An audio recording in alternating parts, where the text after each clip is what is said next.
Բարև ձեզ սիրելի բարեկամներ, Factor TV-ի եթերում դուք դիտում եք Ապոլիտիկ հաղորդաշարը, որը հիշեցնեմ արժեքների եւ հեռանկարների մասին է։ Թատերական ժանրերի բազմազանության մեջ կա մի ժանր, որը կարելի ասել այսօր շատ մոդայիկ է եւ տարածված է նաեւ Հայաստանում, խոսքը մոնոթատրոնի մասին է։ Արդյոք այդ ժանրը զարգացած է այն պատճառով, որ մեծ ծախսեր չի պահանջում, թե գուցե մարդկային անհատականության անձի վրա կենտրոնանալը այսօր թրենդային է։ Կփորձենք այսօր պարզել եւ այժմ իմ զրուցակիցն է Արմոնո փառատոնի տնօրեն դերասանուհի Մարիաննա Մխիթարյանը։ Մարիաննա Մխիթարյան ծնվել է Երևանում, 1992 թվականին ավարտել է Երևանի Գեղարվեստաթատերական ինստիտուտի ռեժիսուրայի ֆակուլտետը։ 1992-ից մինչ օրս աշխատում է Սունդուկյանի անվան ազգային ակադեմիական թատրոնում որպես դերասանուհի, ավելի քան 40 դեր է խաղացել։ 2008-ից 16 թվականներին եղել է Հայաստանի թատերական գործիչների միության քարտուղարը։ 2008 թվականից առ այսօր Արմոնո միջազգային թատերական փառատոնի տնօրենն է։ 2019 թվականից աշխատում է նաև Ստանիսլավսկու անվան ռուսական դրամատիկական թատրոնում մինչև 2024 թվականը որպես տնօրեն, այժմ թատրոնի տնօրենի խորհրդական։ Արժանացել է մշակույթի նախարարության ոսկե մեդալին։ Շնորհակալություն Մարիաննա, որ մասնակցում եք մեր հաղորդմանը։ Շատ շնորհակալ եմ, որ հրավիրեցիք։ Ես առաջարկում եմ գծել ժանրի սահմանները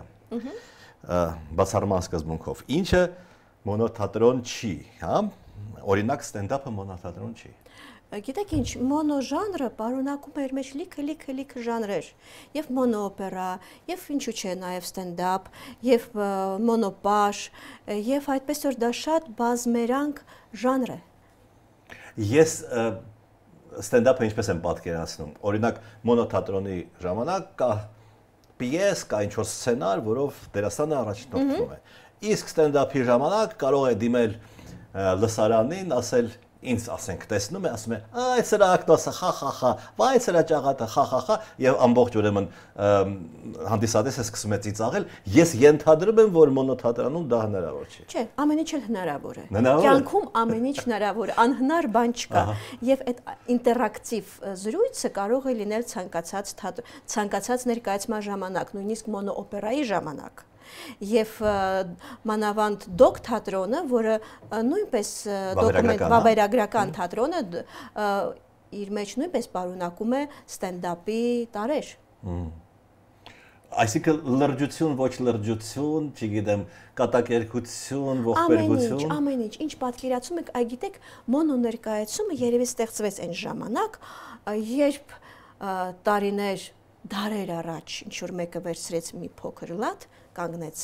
պլատի վրա եւ սկսեց խոսել եւ սկսվեց թատրոնը, մոնո ներկայացում։ Կամ դա կարող է լինել պարզապես ելույթ, հա, հռետորը դուրս է գալիս ժողովրդի առաջ խոսում է, դա թատրոն է, թե թատրոն չի։ Դե նայած ինչ տաղանդ ունի, այ գիտեք մանավանդ մոնո ժանրում ամենակարևոր պահերից մեկն է անձը, այդ անձի մեծությունը, խորությունը եւ լայնությունը, որովհետեւ մոնո ներկայացման ժամանակ դա շատ կարեւոր է, թե դու ինչպես կարող ես գրավել դահլիճը եւ այն խարիզման, այդ աուրան, եւ եթե դա կա, ծնվում է ներկայացում։ Ընդհանրապես չկա մոնո ներկայացում կամ ստերեո կամ մեծ, փոքր, կա լավ ներկայացում եւ վատ ներկայացում։ Իսկ ինչու է Հայաստանում դա բավականին զարգացած։ Ես նաեւ ձեր երևի ջանքերով, բայց ընդհանրապես ինչն է գրավում հայ հանդիսատեսին։ Ինձ թվում է դա աշխարհով մեկ է տարածված։ Նախ գիտեք ինչ, հիմա երևի բոլորը գրեթե թե ուսանողները վերցնում են մոնոներկայացում բեմադրելու ցանկություն են հայտնում, որպեսզի հասկանան, իրանք իրոք կարող են դառնալ դերասան, որովհետև մոնոժանրը շատ բարդ ժանր է եւ ի պատիվ մեր հիմիկվա դերասաններին եւ բեմադրիչներին մոնոներկայացման վրա աշխատում է մի թիմ, դա եւ բեմադրիչն է եւ սցենարիստն է, եթե դրամատուրգ չէ, եւ հնչյունային, ձայնային ռեժիսորներ եւ այդ թիմը մի հոգու նման մի հոգու պես աշխատում է, որպեսզի ստեղծի մի պրոդուկտ, որը շատ կարևոր է, եւ ինչու՞ չէ։ Հիմա մոնոներկայացումները շատ ավելի հեշտ է դուրս բերել երկրից եւ մեր ներկայացումները, այո, իրոք շատ բարձր մակարդակի են եւ կարողանում են գրավել տարբեր միջազգային փառատոների։ Եւ մեր մոտ ենք փառատոն անցկացնում, չէ՞։ Այո։ Ինչ սկզբունքներով եք կանչում խմբերին կամ չգիտեմ։ Դե մենք ստանում ենք տարբեր հայտեր եւ ընտրում ենք բնականաբար այն հայտերը, որոնք մեր հանդիսատեսի թե մտայնության, թե ճաշակին ավելի մոտ են եւ հարիր են եւ կարող են ներկայանալի լինել եւ ինձ թվում է այդ ոնց որ ծաղկեփունչ լինի, չէ՞, ամեն մի ծաղիկը իր տեղում է եւ ավելի ընդգրկուն է դարձնում եւ փոքր ավելի մոբիլ փոքր կազմով կարելի է ցուցադրել թե այն տրենդերը, որոնք կան հիմա ժամանակակից համաշխարհային թատրոնում։ Ասում եք մեր հանդիսատեսի մտայնությունը կամ տրամադրությունները, ինչպես եք դուք հասկանում, որոնք են այդ տրամադրությունները։ Դե ես չեմ կարող ասել, որ մեր հանդիսատեսը շատ հետաքրքիր հանդիսատես է, շատ բազմերանգ հանդիսատես է եւ նույնիսկ մեկ-մեկ մենք դնում ենք ներկայացումներ զուգահեռ եւ որոշ մարդկանց հրավիրում ենք այս ներկայացմանը ու ասում ենք չէ, քեզ հետաքրքիր չի լինի այս ներկայացումը։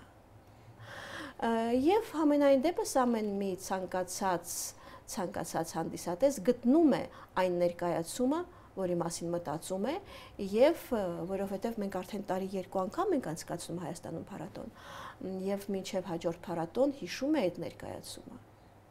Դրա համար մեկը միջազգային է, որքան հասկանում եմ, մեկը տեղական է, այդպես։ Գիտեք ինչ, անցած տարի մենք արդեն ունեցանք մի փորձ, որ անցած տարի երկու փառատոններ միջազգային էին։ Այդպես որ Աստված առաջ եւ մեր ներկայացումները նույնպես շատ դուրս են գալիս երկրից եւ ինչու՞ չէ մեր ազգի, մեր երկրի պատիվը շատ բարձր են պահում Հայաստանից դուրս։ Կարող է լինել հրապարակախոսական մոնոթատրոն։ Վարդան Պետրոսյանը օրինակ խոսում է ժամանակակից խնդիրների կամ մեր պատմական խնդիրների մասին, դա մի հատ հոդված է, կարելի ասել, որը դերասանը շատ տաղանդավոր ձևով ներկայացնում։ Բնականաբար եւ գիտեք ինչ, վավերագրական ներկայացումները, այդ դոկ ժանրը, որ ես ասում եմ, նույնպես շատ տարածված է, օրինակ Նարինե Գրիգորյանի ներկայացումը իմ ընտանիքը, իմ ճամբրուկում է, որը ստեղծված է եւ գրված է Սարան Ալբանդյանի կողմից, դա Նարինե Գրիգորյանի մանկության պատմությունն է։ Եվ գիտեք ինչ, այո, այդ կոնկրետ լոկալ պատմությունից դառնում է շատ ավելի մեծ եւ ինչու՞ չէ համաշխարհային խնդիրների մասին խոսող ներկայացում։ Դուք ասացիք մոնոօպերա, ես միանգամից հիշեցի իմ մասնագիտությունը, Ֆրանսիս Պուլենկը ունի մարդկային ձայնը մոնոօպերան, որը Ժան Կոկտոյի պիեսի հիման վրա է գրած, այնտեղ կինը հեռախոսով խոսում է սիրած տղամարդու հետ եւ պարզում է, որ նա իրեն դավաճանում է։ Այսինքն կին տղամարդ հարաբերությունները կարելի ասել տոկոսային առումով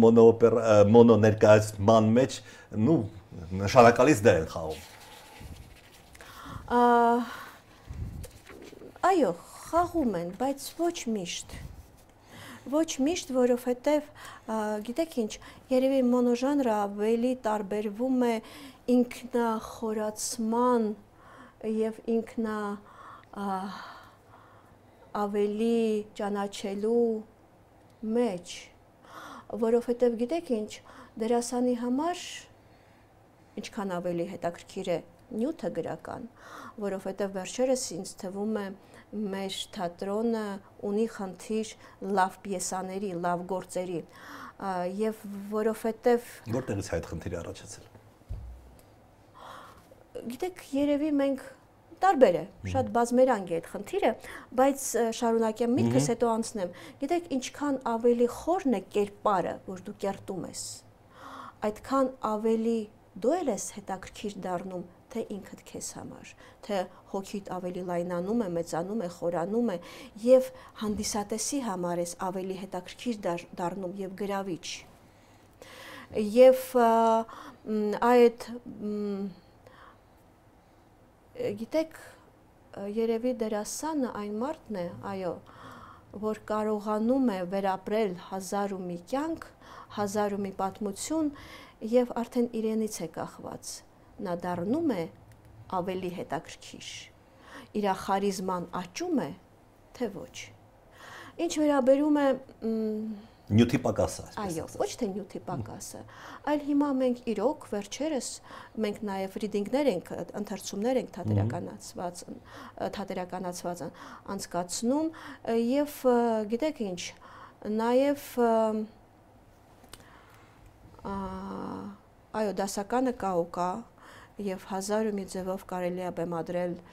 տարբեր ներկայացումներ, տարբեր պիեսաներ, շատ դասական, բայց նաև հիմա հեղինակային իրավունքները նույնպես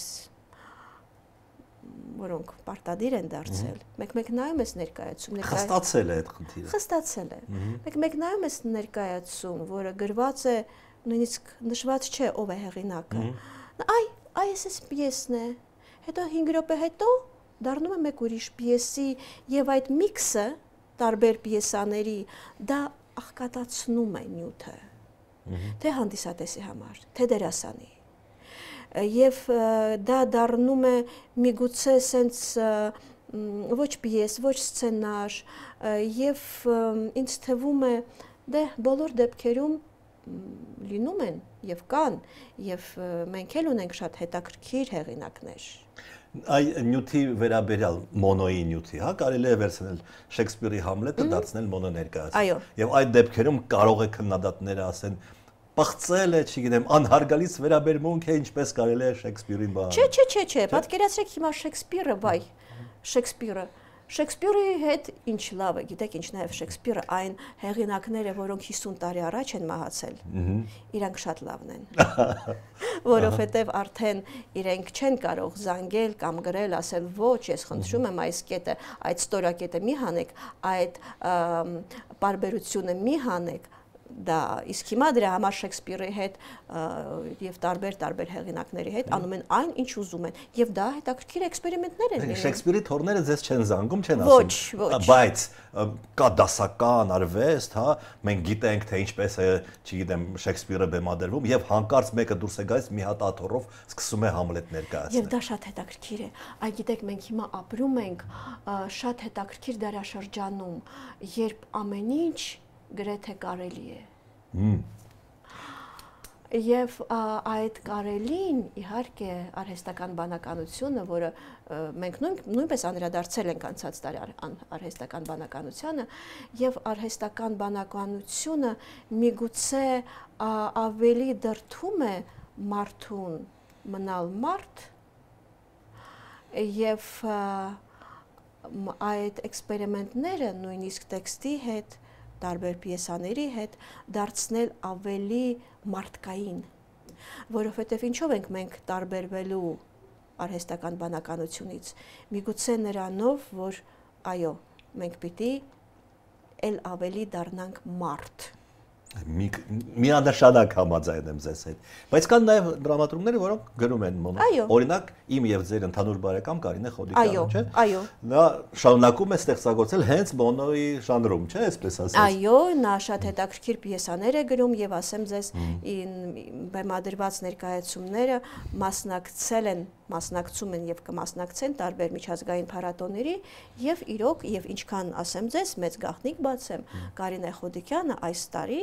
նույնպես կկատարի իր գործը Հանովերում փառատոնի ժամանակ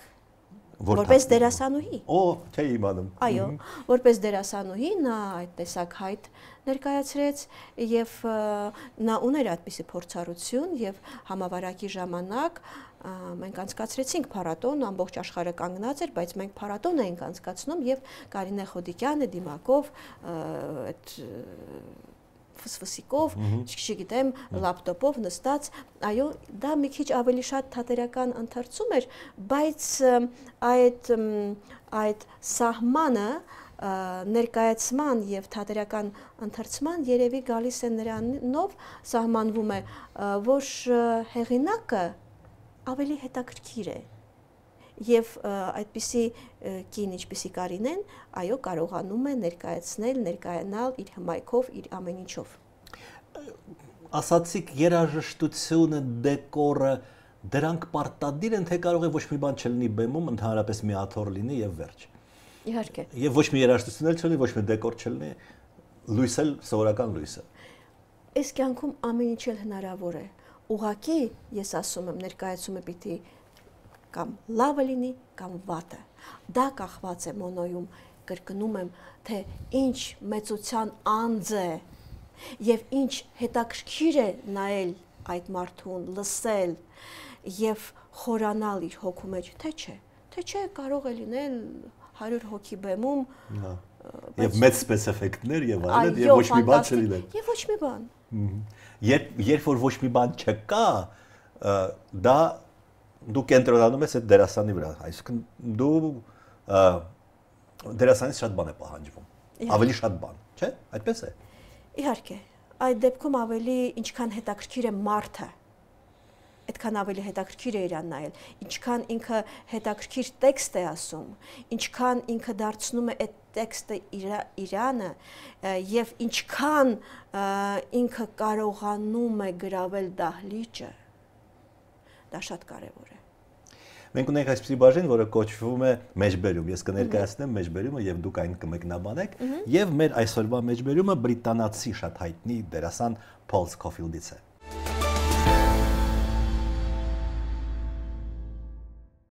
Դերասանը պետք է ստիպի հանդիսատեսին մոռանալ հեղինակի գոյության, ռեժիսորի գոյության, դերասանի գոյության մասին։ Ինչ է ասում այդ մարդը։ Ասում է դերասանը այդպես մոտավորապես ես թարգմանում եմ։ Այնպես պետք է խաղա, որ հանդիսատեսը մոռանա հեղինակին, մոռանա ռեժիսորին եւ նույնիսկ մոռանա դերասանին։ Համաձայն եք։ Գիտեք, այո, ինչու՞ չէ, բայց կան տարբեր թատրոններ, տարբեր մոտեցումներ, կա ռեժիսորական թատրոն, երբ ամեն ինչ կա եւ լույս ստորակետ, դեկոր ստորակետ, պլաստիկա ստորակետ, դերասան ստորակետ եւ այլն եւ այլն։ Եվ դերասանը դառնում է այդ բաղադրիչներից մեկը։ Կա նաեւ ներկայացումներ, մոտեցում, երբ այո ամենակարևորը դերասանն է եւ նույնիսկ չգիտես բեմադրիչ կար, թե չէ։ Դա կախված է նաև թե մոտեցումից, թե ինչու չէ, նաև տաղանդից, որովհետև գիտեք, եթե դերասանները կամ բեմադրիչը կամ որևէ բաղադրիչը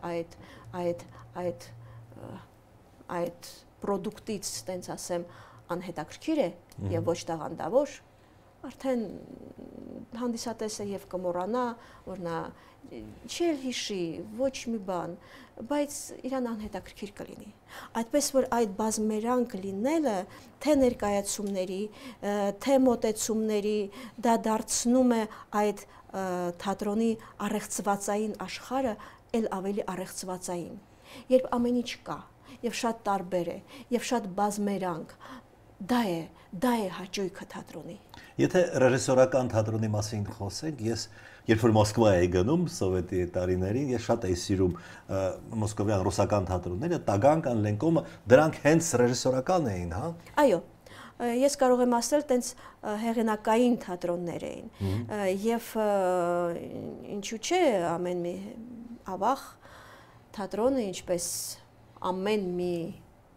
կենթանի էակ, ծնվում է, զարգանում է, մահանում է, հետո նորից վերածնվում է, բայց արդեն ուրիշ սերնդով։ Դա գիտեք, դա շատ ցավալի է եւ շատ ծանր։ Եվ այդ թե դերասանների, թե մանավանդ դերասանուհիների համար զգալ եւ կարողանալ անցնել այդ տարիքային բարիերը, որ թո արդեն ոչ թե Ջուլիետ ես, այլ Ջուլիետի մաման։ Այսինքն 60 տարեկան Ջուլիետը կարող է լինել, թե չէ։ Մեր արդեն մեր իրականության մեջ ոչ։ Եվ այդ, գիտեք ինչ, այդ շատ դժվար է, թե հոգեպես, թե ֆիզիկապես, թե ինչու չէ, նաև պրոֆեսիոնալ առումով անցնել ուրիշ մակարդակի եւ լինել հետաքրքիր հանդիսատեսի համար ոչ միայն գեղեցիկ հմայիչ աղջնակի, այլ նաև հասուն, արհեստավարժ կնոջ կերպարը, որը կերտում է ուրիշ դերեր, նույնը եւ տղամարդկանց համար։ Դառնալով մոնո ներկայացումների նույն Նարինե Գրիգորյանը, հա, որ արդեն հիշատակեցինք այն Սարան Ալբանդյանի պիեսի հետ կապված, Հրանտ Մաթեոսյան Գոմեշը։ Այո։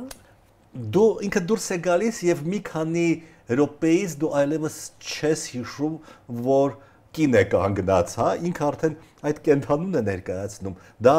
մեծ վարպետություն է պահանջում, չէ՞։ Ես կարող եմ ասել եւ ես դա միշտ ասում եմ, որ Նարինե Գրիգորյանը մեր տաղանդավորագույն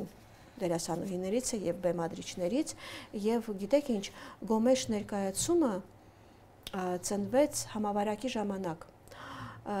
եւ ինձ թվում է, գիտեք, այդ համավարակի ժամանակ մի ուրիշ էներգետիկա կար, այդ վախի, որ հիվանդանալու, չգիտեմ ինչ, եւ բացօթյա պրեմիերան, որ մենք անում էինք, դա ուրիշ ներկայացում էր։ Հիմա, որ այդ ներկայացումը տեղափոխվեց սովորական, այո, եւ Հրանտ Մաթեոսյանի տուն-թանգարան, դա դարձավ մեկ այլ ներկայացում։ Իհարկե, արդեն 5 տարի անցավ, 5 տարվա ներկայացման կյանք ունի այդ ներկայացումը, եւ իհարկե Նարինեի խոսքը, շարժումը, ամեն մի հայացք, ես գրեթե բոլոր ներկայացումները նայում եմ, եւ ամեն անգամ Նարինեն գտնում է մի նոր երանգ իր կերպարի մեջ։ Եվ երևի դա է տաղանդավոր մարդու բնութագիրը, որ արդեն սովորական դարձրած տեքստի մեջ, դերի մեջ գտնում ես նոր երանգներ, նոր խոսքեր, նոր ինտոնացիաներ, եւ դա թույլ է տալիս, որ կերպարը ել ավելի զարգանա, այլ ոչ թե մահանա 5 տարի հետո։ Կա այսպիսի տեսություն, որ կան դերասաններ, ընդ որում լավ դերասաններ, որոնք միշտ ընդհանուր առմամբ իրենց են խաղում, եւ այդպիսի, որպես այդպիսի դերասան հիշատակում է Ալ Պաչինը, Նիկոլաս Քեյջը եւ ուրիշներ։ Եվ կան դերասաններ, որոնք վերամարմնավորվում են։ Օրինակ Արմեն Ջիգարխանյանը համոզիչ է եւ որպես բանդիտ, եւ որպես տաքսուվարորդ, եւ որպես գիտնական։ Ճիշտ է այդ տեսությունը, թե չէ։ Իհարկե ճիշտ է։ Դա նաև կախված է, գիտեք, թե դերասանին տեսնում են այս ամպլուայի մեջ, թե գտնում են տարբեր բեմադրիչներ, որոնք կգտնեն այդ դերասանի մեջ մեկ այլ կերպար։ Իրոք, գիտեք ինչ, դա մեծ երջանկություն է դերասանու համար գտնել մի բեմադրիչ կամ տարբեր բեմադրիչներ, որոնք կգտնեն եւ կբացեն քո մեջ այն երանգը, որը դեռ ոչ ոք չի տեսել։ Եվ կբարձրացնեն քեզ մի այլ մակարդակի վրա եւ կբացեն քո առաջ այլ դռներ։ Գիտեք ինչ, եւ դա վերջերս ես նկատեցի, որ կա մի այդպիսի բան, հաջողության էներգիան։ Եվ այ որ մտնում ես այդ ալիքի մեջ հաջողության, որ դու բացվեցիր, հոսքն է, չէ՞, այսպես ասած։ Հոսքն է, այո, դա արդեն ազդում է տարբեր բաների վրա եւ դու ոնց որ տարածում ես քո շուրջ այդ հաջողության էներգետիկան։ Մենք ունենք վերջին մեր բաժինը, որը կոչվում է հայացք ապագային։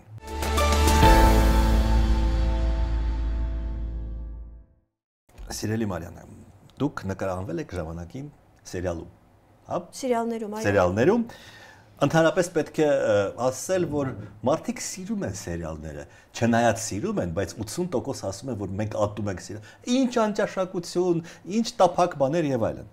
Բայց հիմա կարծես թե սերիալների ժամանակը այդ նոր տեխնոլոգիաների, այլ կիսաթատրոնների, սթրիմինգների եւ այլն, կարծես թե կորում է, համաձայն եք թե չէ։ Ոչ, ես համաձայն չեմ, որովհետև սերիալը մի ժանր է, որը եղել է եւ դա սիրված ժանր է, դա պոպուլյար ժանր է եւ լավ սերիալները դա շատ լավ բան է, Եվ ես գիտեմ լիքը մարդիկ, որոնք նայում են սիրիալներ, լավ են անում, կան մարդիկ, որոնք չեն նայում սիրիալներ։ Նրանք ասում են մենք ինտելեկտուալ ենք, մենք չենք նայում։ Էլի լավ են անում, չեն նայում։ Դա ուղղակի ինձ թվում է ամեն մի մեկը պիտի զբաղվի իր գործով եւ ինչքան ավելի պրոֆեսիոնալ է դա անում, այդքան ավելի հետաքրքիր է։ Այդքան բան։ Եվ կար այսպիսի ժանր, որ ես շատ սիրում եի, երբ երիտասարդ էի պատանի հեռուստաթատրոն։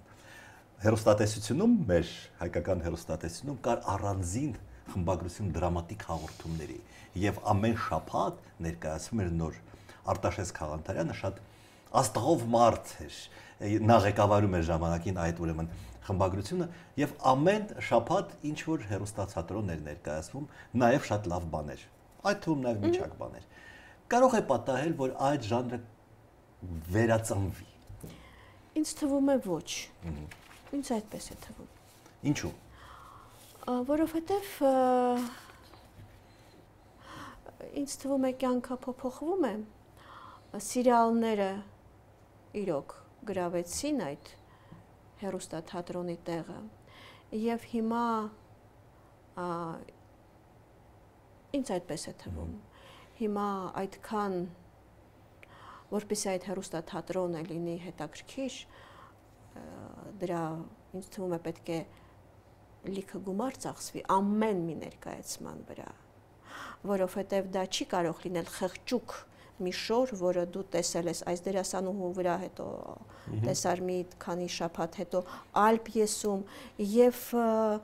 դա ուղղակի ինձ թվում է այդ ժանրը առայժմ ինձ թվում է սպառեց իրան։ Մեծ ծախսեր է պահանջում։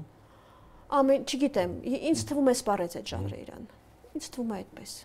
Այսինքն դուք ապագան տեսնում եք բուն թատրոնի մեջ, սերիալների մեջ, կինոյի Հա, սովորական կինոյի, այսպես ասած։ Ես չգիտեմ, որովհետև կարող է մի տարի անց մենք հանդիպենք այս տաղավարում եւ խոսենք, որ ես մոնոփարատոնին բերեցի մի ռոբոտին կամ արհեստական բանականությանը, որը խաղում էր այսինչ կերպարի հետ։ Հիմա ֆանտաստիկ բաներ են անում։ Դրա համար ինձ թվում է, որ Չի ոգևորում այդ հեռանկարը, ինձ ճիշտն ասած։ Դե, մենք գնում ենք դրան, ավաղ մենք կամ փառք Աստծո, ես չգիտեմ, մենք գնում ենք դրան, որ մենք հիմա կարող ենք այո ստեղծել մի ֆիլմ, որտեղ Արամը եւ Մարիանան կլինեն ֆանտաստիկ ինչ որ անտառում կամ սարերում եւ լրիվ մեր կերպարները խաղան, ինչու՞ չէ, Համլետ, որի մասին մենք խոսում ենք։ Դրա համար կյանքը շատ է փոխվում, շատ է զարգանում եւ գտնել այն հետաքրքիր կիզակետը եւ լինել միշտ կիզակետում այդ զարգացման եւ նաեւ չկորցնել քո բնավորությունը եւ այն որ դու կաս, դա ամենակարևորն է։ Շնորհակալություն հետաքրքիր զրույցի համար։ Ես եմ շնորհակալ։ Սիրելի բարեկամներ, ես հիշեցնեմ, որ ես զրուցում էի դերասանուհու եւ Արմոնո փառատոնի տնօրեն Մարիաննա Մախիթարյանի հետ։